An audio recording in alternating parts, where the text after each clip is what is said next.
Hello fellow YouTubers, and welcome back to ReeYees Retro Toys. On today's episode, I'm going to show you what I picked up over the last few weeks at a couple indoor flea markets and some outdoor flea markets as well. The quarantine restrictions are finally letting up a little bit. Things are slowly starting to open up, so I've been able to get back out there and go toy hunting again for some awesome vintage toys. You'll see that I picked up some Star Wars items, some Ninja Turtle stuff, wrestling, and some other various items to add to my collection.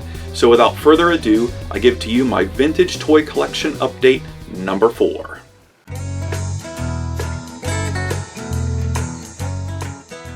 I'm going to start things off with the Teenage Mutant Ninja Turtle items that I picked up over the last couple of weeks. There's a local indoor flea market around our area just a few miles away. They typically don't have anything that I'm looking for other than some vinyl records, but amazingly, the last time I went, I found these guys.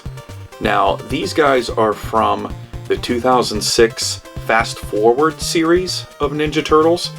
This is Dark Michelangelo and Dark Raphael. A part of the series is where the turtles got mutated again and became kind of like evil dark turtles. Today at 9, Ninja Turtles Fast Forward. Regular or dark? Which turtles do you prefer? Us? No way! You dark turtles are bat nuts crazy! I can prove it! Roll clip! What a wackadoo! Your girlfriend's a drumstick! Leave Winnie out of this! Ninja Turtles or Dark Turtles? You decide. 1 full hour of Ninja Turtles Fast Forward. Today at 9. Only on the CW4 Kids. And believe it or not, I did not have these in my collection. I had the other 2 turtles in my collection, Donatello and Leonardo, but these were actually the 2 that I needed, and I just happened to look down into a box, and they were just laying on the floor amongst some other action figures. You really need to know what you're looking for this, because you would not, I don't think you would assume that these are Ninja Turtles per se. But the molds are great on them, and they're starting to become highly collected by all of us Ninja Turtle action figure collectors, so I was excited to find these guys. Then I added a couple of VHS cassettes to the collection. I have a lot of the Turtle video cassettes, but I did not have these, and for 50 cents I could not go wrong. I picked up the Hot Riding Teenagers cassette, and then the Planet of the Turtles. This is a part of the Hollywood Dudes series that also came in a box set, but I do not have that box set, so 2 more VHS for the collection. Then I found this Ninja Action Raphael. This is a part of the vintage line. I think it was around 93-ish that these guys came out, and they came out in different packaging. They came out in more of a box format rather than a card with a blister bubble attached to it. And the whole idea is that you would put them on a table, push them down, and then a spring mechanism would flip them over, and they were supposed to land on their feet. You can see their feet are a little oversized and hollow, and so they can actually land on the table and perform awesome ninja action moves. And something else I picked up for absolutely free is this, the Mutant module box. So I was visiting a store up in Pennsylvania that I had never been to before. It's called the Hall of Hobbies, and they had other merchandise just sitting inside the box. And I asked the owner if I could have it, and he said of course. And I just took the other stuff out, and he gave this to me for absolutely nothing. Now I have to find the Mutant module vehicle because I don't have that in my collection. So the box is rough, obviously, but for the most part it's all there. It's only missing 1 flap here on the end, but anytime you can pick up a vintage turtle box. This is from 1990, so it's not the earliest of pieces, but definitely an earlier piece, so I was happy to get this. And then, believe it or not, I was able to find these vintage Pez dispensers still on the card. Now these are from 1993, so these are the original Pez dispensers.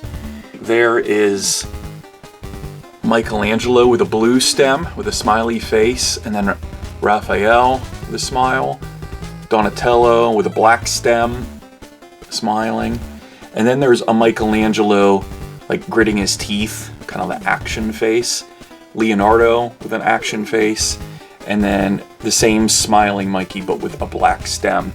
So that's why I bought all those different ones, and just for a couple bucks a piece, it's amazing that they have actually survived that long in the package. Great add to the turtle collection.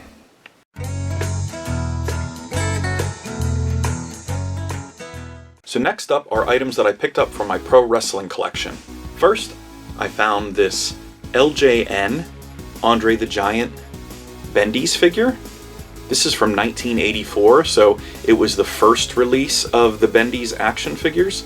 He's in really good shape too. There's a lot of paint still on him. There's really not a lot of paint wear, just maybe a little bit on his boots. But I did not have Andre the Giant in my Bendies collection, so when I found him for only $1, you betcha I was going to pick him up.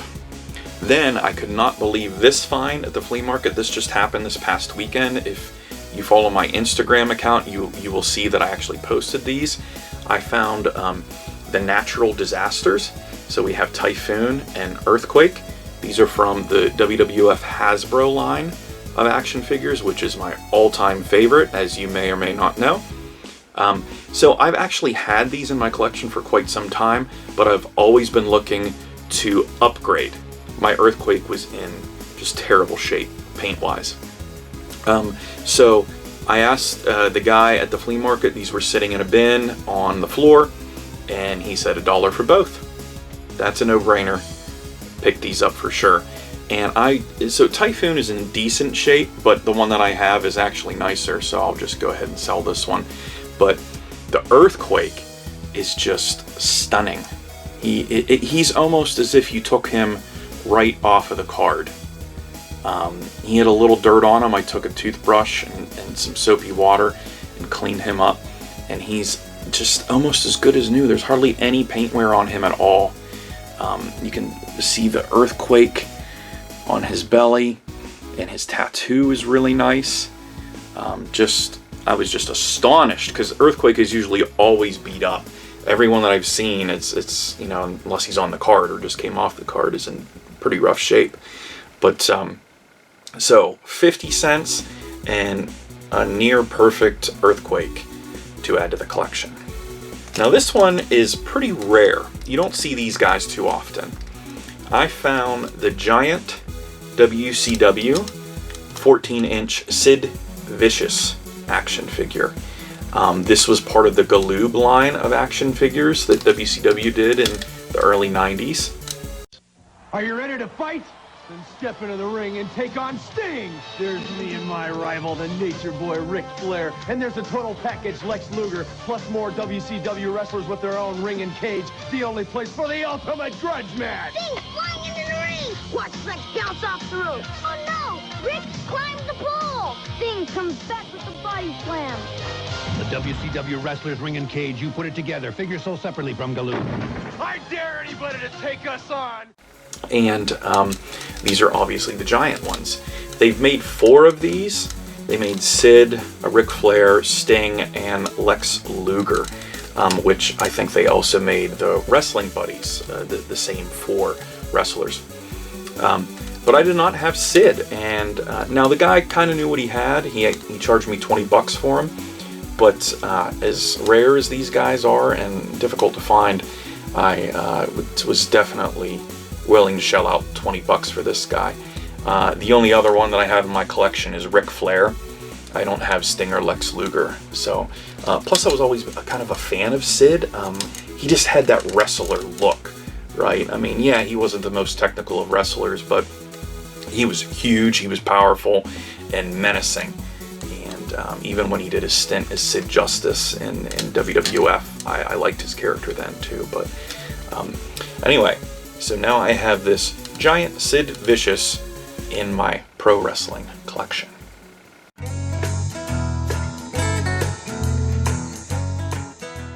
So next I'm going to focus on the all other category of action figures and items that I picked up at the flea markets. First up, I found this web action figure.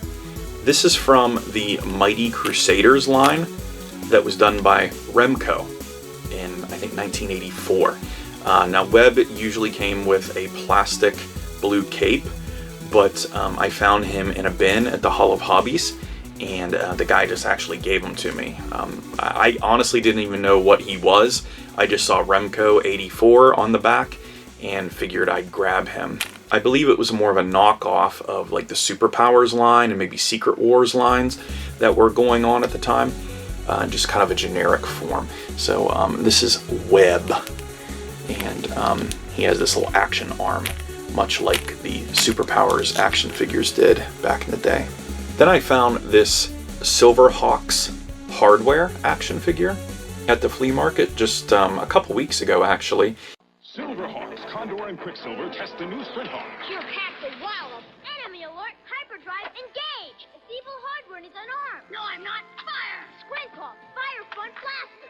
Hardware's history. Sprint Hawk and figures sold separately. A vendor who he usually has a lot of different vintage action figures and vehicles and whatnot. He had him on his table for only $5. I did not have him in my collection, so I immediately snagged him up. Now, he doesn't have his backpack. You can see the little knob there that the backpack goes into, or the bird that comes out as well. But he's just a loose, bare bones figure from the SilverHawks line. And I guess he's a little bit more harder to find than a lot of the Series 1 action figures. He came out in Series 2, my buddy Chad told me. So it's a great add to the SilverHawks collection for only $5. The same vendor that I bought the SilverHawks from, he had these 2 Robin Hood figures. Now, I don't normally collect Robin Hood figures, but they were pretty cheap. They were only about $3 a piece. They had their weapons and their capes and coats, so I figured, what the heck. These are from the Robin Hood Prince of Thieves line from Kenner in the early 90s. This is the Sheriff of Nottingham, and he is actually 100% complete with his cape and sword. And this is the Azeem character action figure. He has his coat and his sword, but he's missing the kind of like the turban that went over the top of his head. So I'll add these to my Robin Hood collection. Then I picked up this Gobots Battle of the Rock Lords VHS. I actually picked this up on Mercari. Now, this typically goes for about $25 to $30 on eBay. I was able to get this for $13 shipped. I'm a huge Gobots and Rock Lords fan, and I did not own a physical copy of this film.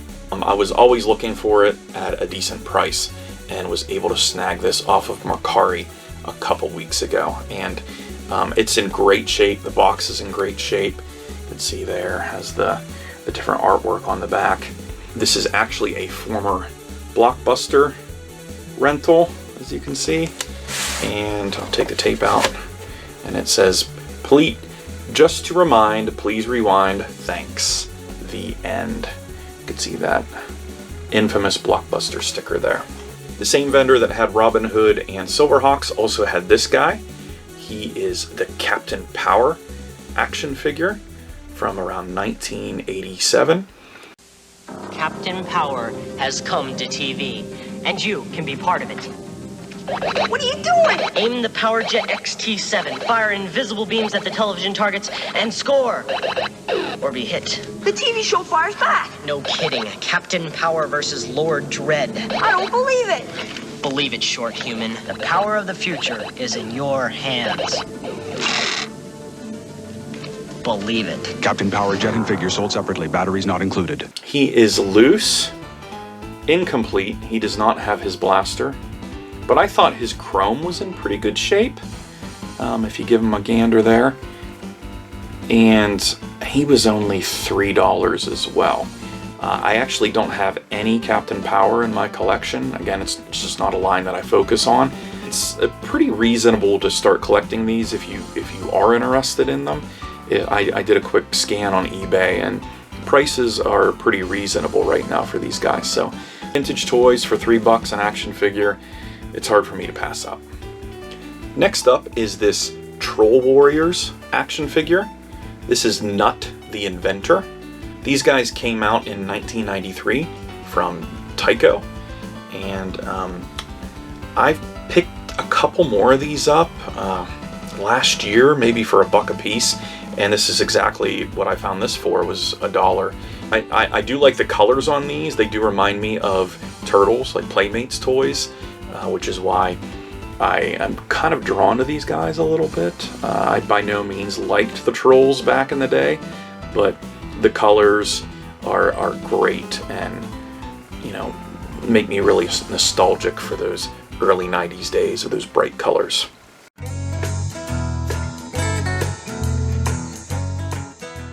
So next up, I'm going to show you the Star Wars items that I've added to my collection over the last few weeks. I'd already mentioned that I was at the Hall of Hobbies in Pennsylvania, and the guy also had some of these great vintage magazines from Return of the Jedi.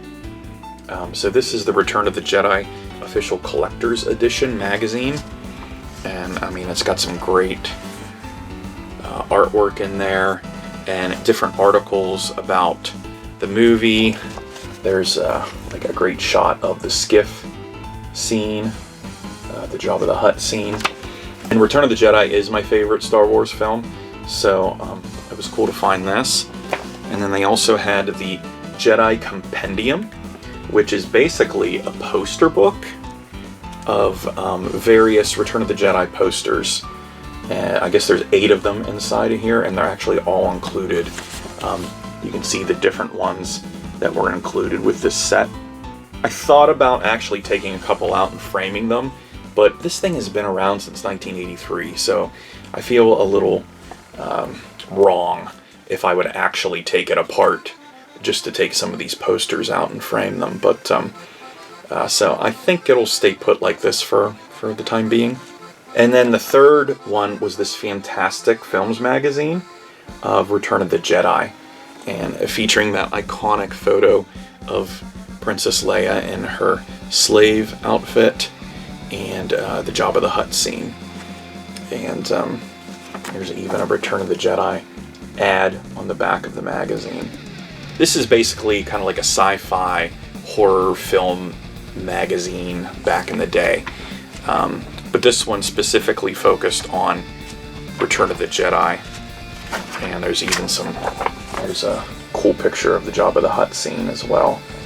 Cool magazine finds to add to the Star Wars collection.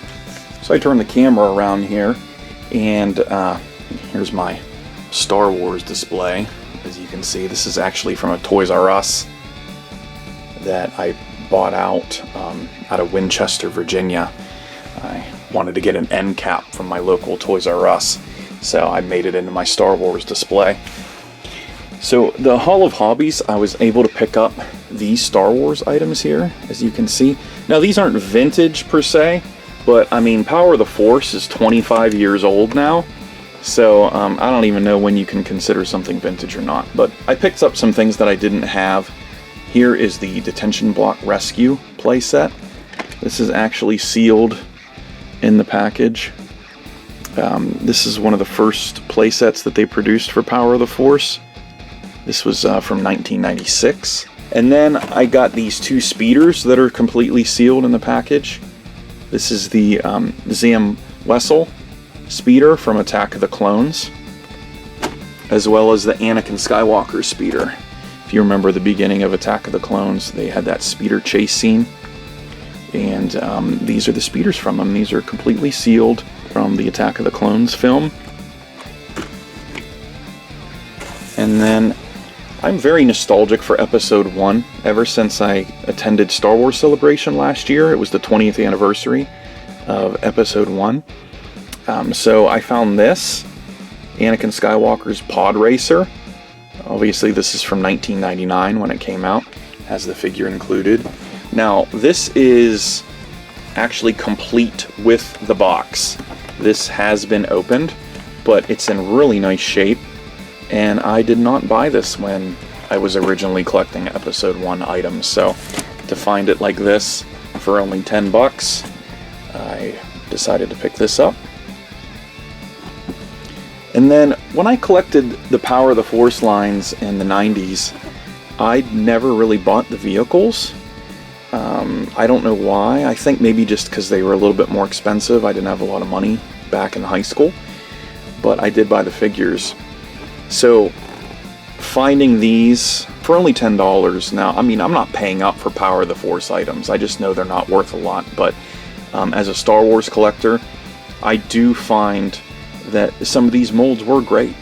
The action figures themselves are a little bulky, especially the early run, but the vehicles were great. I mean, to find a vintage A-Wing from the Droids line, you know, with the box would probably be $500, $400 or $500. So a Power of the Force one for 10, I mean, why not, right?